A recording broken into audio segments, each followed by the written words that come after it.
അജയ് തറയിൽ തന്നെ നമുക്കൊപ്പം ചേർന്നു. ശ്രീ അജയ് തറയിൽ, ഖദറിന് ശേഷം വീണ്ടും ഒരു ഒരു താങ്കളുടെ ഒരു പ്രതികരണം കൂടി ചർച്ചയാകുന്നു.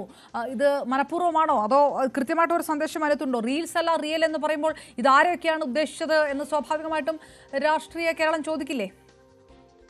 അല്ല, ഞാൻ ആരെയും ഉദ്ദേശിച്ചില്ല. ഞാൻ ഈ ചാണ്ടി ഉമ്മന്റെ ഇതുപോലെ റിയലിസ്റ്റിക് ആയുള്ള ശ്രീ ഉമ്മൻചാണ്ടിയുടെ കാൽപാദങ്ങളെ പിന്തുടർന്നുകൊണ്ട് അദ്ദേഹം ചെയ്യുന്ന പോലെ അദ്ദേഹം ചെയ്തിരിക്കുന്ന ആ സത്പ്രവൃത്തിയെ ഞാൻ പറഞ്ഞെന്ന് മാത്രമേ ഉള്ളൂ. അത് യാഥാർത്ഥ്യമാണ്, റിയലായ കാര്യമാണ്, റീൽസ് അല്ല എന്ന് പറഞ്ഞോളൂ. ഞാൻ ആരെയും ഉദ്ദേശിക്കുകയോ ആരെങ്കിലും കൊച്ചാക്കി കാണിക്കാനോ ഇട്ട ഒരു പോസ്റ്റ് അല്ല ഇത്. ഈ സമൂഹത്തിൽ ഇന്ന് റീലുകളായി ധാരാളം CPM-ന്റെയും അതുപോലുള്ള മറ്റാളുകളുടെയും ഒക്കെ ഇപ്പോൾ തന്നെ ഈ കാന്തപുരവുമായി ബന്ധപ്പെട്ട ഈ വിഷയത്തിൽ തന്നെ നിമിഷപ്രിയയുടെ വിഷയവുമായി ധാരാളം റീൽ ഇറങ്ങിയിട്ടുണ്ട്. ആ റീലുകളല്ല, ഇതൊരു യാഥാർത്ഥ്യമാണ് ശ്രീ ചാണ്ടി ഉമ്മന്റെ ഇടപെടൽ എന്നും അദ്ദേഹമാണ് ഇന്നലെ തുടങ്ങി അദ്ദേഹമാണ് ഈ വിഷയത്തിൽ താരമായി നിൽക്കുന്നത്. അതുകൊണ്ട് പറഞ്ഞു തന്നേ ഉള്ളൂ. നമ്മുടെ അകത്തെ ഒരു ആളുകളെ ഉദ്ദേശിച്ചുകൊണ്ടല്ല എന്നാണ് താങ്കളുടെ ഉദ്ദേശശുദ്ധി. തീർച്ചയായിട്ടും അത് മാനിക്കുന്നു ശ്രീ അജയ് തറയിൽ, അതിലൊരു തർക്കവുമില്ല. പക്ഷേ സ്വാഭാവികമായിട്ട് ഈ റീൽസ് എന്ന് പറയുമ്പോൾ ഈ അതുമായിട്ട് ബന്ധപ്പെട്ടുള്ള വിവാദങ്ങളൊക്കെ നേരത്തെ രാഷ്ട്രീയ കേരളത്തിൽ ഉയർത്തിയത് അത് CPM-ന്റെ നേതാക്കന്മാരുമായിട്ട് ബന്ധപ്പെട്ടല്ല, അത് റീൽസുമായിട്ട് വന്നത് മുഴുവൻ കോൺഗ്രസിന്റെ യൂത്ത് ബ്രിഗേഡുമായിട്ടൊക്കെ ബന്ധപ്പെട്ടതാണ്. അത്തരം വിമർശനങ്ങൾ കോൺഗ്രസിനകത്ത് നിന്ന് വരികയും ചെയ്തിരുന്നു. അപ്പോൾ പെട്ടെന്ന് ആൾക്കാർക്ക് റിലേറ്റ് ചെയ്യുക റീൽസ് എന്ന് പറയുമ്പോൾ ആ നേതാക്കളൊക്കെ ആയിരിക്കും. ഈ ഖദർ വിഷയത്തിലും താങ്കൾ പറഞ്ഞതിനെതിരെ വിമർശനവുമായിട്ട് വന്നത് അവരാണ്. ഒരു എവിടെയോ ഒളിപ്പിച്ചുകൊണ്ട് എന്തോ പറയുകയാണ് എന്ന് തോന്നുന്നവരെ കുറ്റം പറയാൻ പറ്റില്ലല്ലോ. തോന്നുന്നവരെ ഞാൻ ഒരിക്കലും കുറ്റം പറയില്ല. അങ്ങനെ തോന്നിയാൽ അത് തോന്നുന്നവരെ കുറ്റപ്പെടുത്താൻ പറ്റില്ല. പക്ഷെ യൂത്ത് കോൺഗ്രസ് വളരെ സജീവമാണ്. കേരളത്തിലെ യൂത്ത് കോൺഗ്രസ്സുകാരെ എന്റെ ഈ അടുത്ത കാലത്തുള്ള ഓർമ്മയിൽ ഇത്രയധികം തല്ലുവാങ്ങുകയും ഇത്രയധികം സമരം ചെയ്ത ഒരു കാലഘട്ടമില്ല. ആരെന്ത് പറഞ്ഞാലും കേരളത്തിലെ എല്ലാ ജില്ലകളിലും എല്ലാ മേഖലകളിലും യൂത്ത് കോൺഗ്രസിന്റെ സമരങ്ങളും അവര് വളരെ ശക്തമായ മുന്നേറ്റവും അതിന് പോലീസിന്റെ അറസ്റ്റും അത് പോലീസിന്റെ മർദ്ദനങ്ങളും അത് ഈ കാലത്ത് ഈ കഴിഞ്ഞ ഒരു 10-15 വർഷത്തിനുള്ളിൽ അത്രയധികം ത്യാഗം അനുഭവിച്ച കൊണ്ടാണ് ഇന്ന് യൂത്ത് കോൺഗ്രസ് നിൽക്കുന്നത്. ഞാൻ സത്യത്തിൽ അവരെ അപ്രീഷിയേറ്റ് ചെയ്യുകയാണ്. അപ്പൊ അവര് ആ കാര്യത്തിൽ യൂത്ത് കോൺഗ്രസ് വളരെയേറെ മുന്നേറ്റം കേരളത്തിൽ നടത്തുന്നുണ്ട്. അതിനകത്ത് യാതൊരു തർക്കവുമില്ല. ഞാനീ പറഞ്ഞത് ഈ രാഷ്ട്രീയത്തിലെ കാര്യം മാത്രമല്ല, റീൽസ് എന്ന് പറയുന്നത് ഇന്ന് ധാരാളം ആളുകളെ തെറ്റിദ്ധരിപ്പിക്കാനും ധാരാളം ഒരു എന്താണ് അത് ബിൽഡപ്പ് ചെയ്തുകൊണ്ടുള്ള അവസ്ഥയിലേക്ക് പോയിരിക്കുന്നു.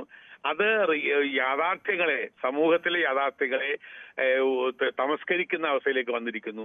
അതുകൊണ്ട് ഒരു പറഞ്ഞു പോയ മാത്രമാണ്. ശ്രീ അജയ് തറയിൽ, താങ്കൾ പറഞ്ഞ പോലെ യൂത്ത് കോൺഗ്രസ് അങ്ങനെ സമരങ്ങളിൽ സജീവമാകുന്നു. അപ്പോൾ യൂത്ത് കോൺഗ്രസിന്റെ അണികളൊക്കെ സമരങ്ങളിൽ സജീവമാകുകയും നേതൃത്വമൊക്കെ റീൽസ് ഇട്ട് നടക്കുകയുമാണ്. അങ്ങനെ ഒരു സൂചനയൊക്കെ ആയിരുന്നു പലരുടെയും വാക്കുകളുള്ളത്. താങ്കളും അങ്ങനെയാണോ പറയുന്നത്? അണികൾ കഷ്ടപ്പെടുമ്പോൾ നേതാക്കന്മാർ കൂടുതൽ റീൽസ് ഇട്ട് നടക്കുന്നു എന്നതിനർത്ഥമുണ്ടോ?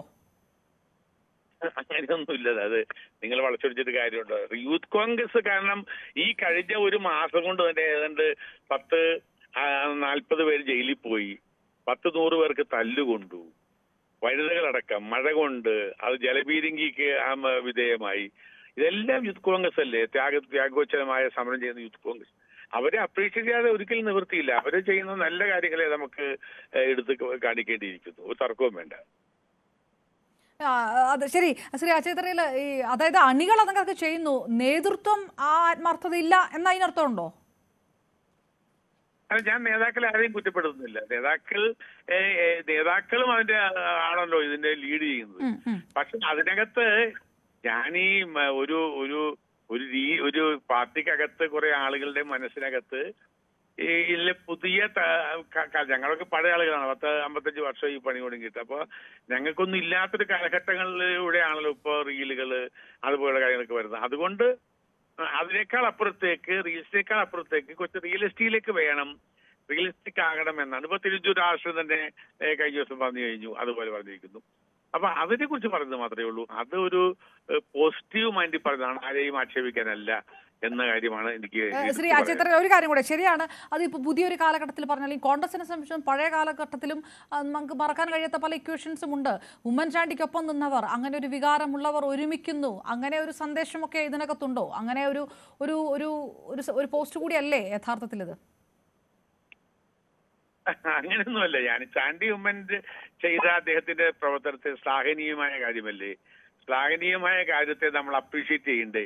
എങ്കിലല്ലേ നാളെയും വേറെ ആളുകൾ ഇറങ്ങി വരികയുള്ളൂ. കാരണം ഇത് വലിയൊരു റിസ്ക്കാണ് അവരെടുത്തിരിക്കുന്നത് ചാണ്ടി ഉമ്മൻ. അതിന് നമ്മൾക്ക് തീർച്ചയായിട്ടും അപ്രീഷിയേറ്റ് ചെയ്യാൻ നിവൃത്തിയില്ല. അത് ചാണ്ടി ഉമ്മന്റെ ഒരു വ്യക്തിപരമായ അല്ലെങ്കിൽ അദ്ദേഹത്തിന്റെ ലെഗസിയുടെ പേരിലുള്ള ഒരു തീരുമാനം. ആ തീരുമാനം തികച്ചും കോൺഗ്രസിന് വളരെ ഗുണം ചെയ്യുന്ന ഒരു വിഷയമാണ്. അതുകൊണ്ട് ഞാൻ അപ്രീഷിയേറ്റ് ചെയ്യുന്നുള്ളൂ. അങ്ങനെ ആ സമയത്ത് അത് പറഞ്ഞു അദ്ദേഹം ചെയ്തിരിക്കുന്നത്. അതെ, ശ്രീ അജയ് തറയില് ചാണ്ടി ഉമ്മനെ സംബന്ധിച്ചിടത്തോളം അദ്ദേഹം ചില ഘട്ടങ്ങളിലൊക്കെ ഒഴിവാക്കപ്പെട്ടിരുന്നു. പാലക്കാട് പ്രചാരണ സമയത്തൊക്കെ അതൊക്കെ കഴിഞ്ഞ കാര്യമായിട്ട് നിങ്ങൾ പറയും. എങ്കിലും അദ്ദേഹം അതൊക്കെ തുറന്നു പറഞ്ഞതാണ്, നമ്മളോടക്കം അതൊക്കെ പറഞ്ഞ വിഷയമാണ്. ആ സമയത്തൊക്കെ ആ വിരൽ ചൂണ്ടപ്പെട്ടത് ഒരുപക്ഷെ കോൺഗ്രസിലെ മുതിർന്ന നേതാക്കളിലേക്ക് തന്നെയാണ്, ഒരു വിഭാഗത്തിലേക്ക് തന്നെയാണ്, താങ്കൾക്കും അറിയാം. അപ്പോൾ അങ്ങനെ ഒരു വികാരം കൂടി ഇതിനകത്ത് ശക്തമാകുന്നുണ്ടെങ്കിൽ ഒരുപക്ഷെ ഈ റീൽസ് എന്ന് പറയുന്ന താങ്കളുടെ ഈ പരാമർശം യൂത്ത് ബ്രിഗേഡ് മാത്രമല്ല കൂട്ടി വായിക്കുക, മറുവശത്തുനിന്ന് കൂടിയായിരിക്കും അത്. ശ്രീ അജയ് തറയിലിന് മറ്റാരെക്കാൾ നന്നായി അതറിയുകയും ചെയ്യണമല്ലോ. അങ്ങനെ ഒരു ഒളിയമ്പ് അതിനകത്തുണ്ടോ? അല്ല, അത് മാധ്യമങ്ങളുടെ കർമ്മം എന്ന് പറയുന്നത് നിങ്ങൾ വരികൾക്കിടയിലൂടെ വായിച്ച് അതിന്റെ നെഗറ്റീവ്സ് ഉണ്ടാക്കുന്നതാണ്. അത് നിങ്ങളുടെ ധർമ്മമാണ്. ഞാൻ ചിന്തിക്കാത്ത ഒരു സബ്ജക്റ്റാണ് നിങ്ങൾ പറയുന്നത്. അത് നിങ്ങൾ ചിന്തിച്ചോളൂ. പ്രതിപക്ഷ നേതാവിനെതിരെയുള്ള വിമർശനങ്ങൾ അതില്ല, അങ്ങനെ കൂടിയാണ് നമ്മൾ അല്ലേ ഒരു കോൺഗ്രസ് ഒരു തെരഞ്ഞെടുപ്പിലേക്കൊക്കെ കടക്കുന്ന ഒരു സാഹചര്യത്തിൽ. പ്രതിപക്ഷ നേതാവ് എന്ന് പറയുന്നത് കേരളത്തിലെ ഏത് തലത്തിലുമുള്ള മേഖലയിൽ നോക്കിയാലും ഏറ്റവും ആപ്റ്റായി കാര്യങ്ങൾ പ്രതികരിക്കുകയും ഏറ്റവും ആപ്റ്റായി കാര്യങ്ങളെ കുറിച്ച് നിയമസഭക്കകത്താണെങ്കിലും പുറത്താണെങ്കിലും പറയുകയൊപ്പം തന്നെ പാർട്ടിയെ സംഘടനാപരമായ കെട്ടുറപ്പുണ്ടാക്കുന്ന കാര്യത്തിൽ വളരെ സജീവമായി നിൽക്കുകയും ചെയ്യുന്ന ഒരു നല്ല ഒരു പ്രതിപക്ഷ നേതാവായിട്ടാണ് ശ്രീ വി ഡി സതീശനെ കണ്ടിട്ടുള്ളത്. അദ്ദേഹം എന്റെ അസംബ്ലി മണ്ഡലത്തിലെ MLA ആണ്. അദ്ദേഹം വളരെ പ്രാക്ടിക്കലാണ്. അദ്ദേഹം വളരെ ഏത് സമയത്തും വളരെ ആക്റ്റീവായി നിൽക്കുന്ന ഒരു വ്യക്തിയാണ്. അദ്ദേഹം ഒരു ഇന്റലിജന്റ് വ്യക്തിയാണ്. അങ്ങനെ സത്യം പറഞ്ഞാൽ പ്രതിപക്ഷ നേതാവ് ശ്രീ വി ഡി സതീശൻ കേരളത്തിലെ കോൺഗ്രസിന് UDF-ന് ഒരു മുതൽക്കൂട്ടാണ് എന്ന അഭിപ്രായക്കാരാണ്. വളരെ നന്ദി. കോൺഗ്രസ് നേതാവ് അജയ് തറയിലാണ്. അദ്ദേഹത്തിന്റെ FB പോസ്റ്റ് റീൽസ് അല്ല റിയൽ എന്നുള്ളൊരു പോസ്റ്റ്, താൻ ആരെയും ലക്ഷ്യമിട്ടുകൊണ്ട് ഇട്ട പോസ്റ്റ് അല്ല, ഏത് തരത്തിലുള്ള വ്യാഖ്യാനം വേണമെങ്കിലും നടത്താമല്ലോ എന്നുള്ളതാണ്. ആ പോസ്റ്റിന് താഴെ കോൺഗ്രസ് അനുകൂലികൾ തന്നെ ഏത് തരത്തിലുള്ള പരാമർശങ്ങളൊക്കെയാണ് എന്നുള്ളത് കണ്ടറിയേണ്ടിയിരുന്നു. കോൺഗ്രസിനെ സംബന്ധിച്ചിടത്തോളം കഴിഞ്ഞ കുറച്ച് ദിവസങ്ങളായി ഖാദി മുതൽ റീൽസ് വരെ ഈ വിമർശനങ്ങൾ കോൺഗ്രസിന്റെ ഒരു വിഭാഗം നേതാക്കന്മാരുടെ ഭാഗത്തു നിന്നുണ്ട്. ആരൊക്കെയാണ് ആ ലക്ഷ്യമിട്ടാണ് ഇത് പറയുന്നത് എന്നുള്ളത് വ്യാഖ്യാനങ്ങൾ മാത്രമാണ് എന്നായിരുന്നു അജയ് തറയന്റെ പ്രതികരണം.